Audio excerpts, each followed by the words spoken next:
বয়স বাড়ার সাথে সাথে মাংসপেশির দুর্বলতা এবং নার্ভের সমস্যার কারণে এই হঠাৎ করে কারো কারো মাঝরাতে মাংসপেশিতে ব্যথা ও টান ধরতে পারে, যার কারণে দিনের বেলায় হাঁটাচলা করতে খুবই সমস্যা হয়।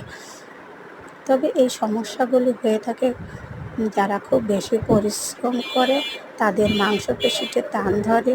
আবার অনেকের বয়স বাড়ার সঙ্গে সঙ্গে এই মাংসপেশিতে টান ধরতে পারে। বা ডায়াবেটিস ও থাইরয়েডের কারণেও মাংসপেশিতে টান ধরতে পারে। নার্ভের সমস্যার কারণে মাসেলে বা মাংসপেশিতে ব্যথা হতে পারে।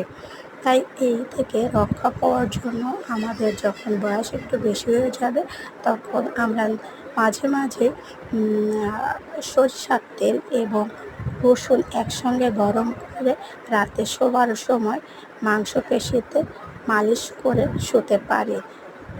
যাদের এই সমস্যা প্রায় হয় তারা এই কাজগুলো করতে পারে, তাহলে এই সমস্যা থেকে রেহাই পাবো। তার সঙ্গে আমরা এই ওষুধ দুটি খেতে পারি। এই ওষুধ দুটি খেলেও আমাদের এই মাংসপেশিতে টান ধরা এবং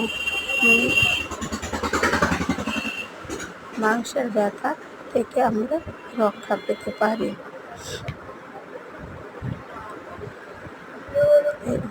এই ওষুধ দুটি মাংসপেশির দুর্বলতায় খুবই ভালো কাজ করে থাকে। মাংসপেশি এবং শিরার জন্য খুবই ভালো এই দুটি ওষুধ।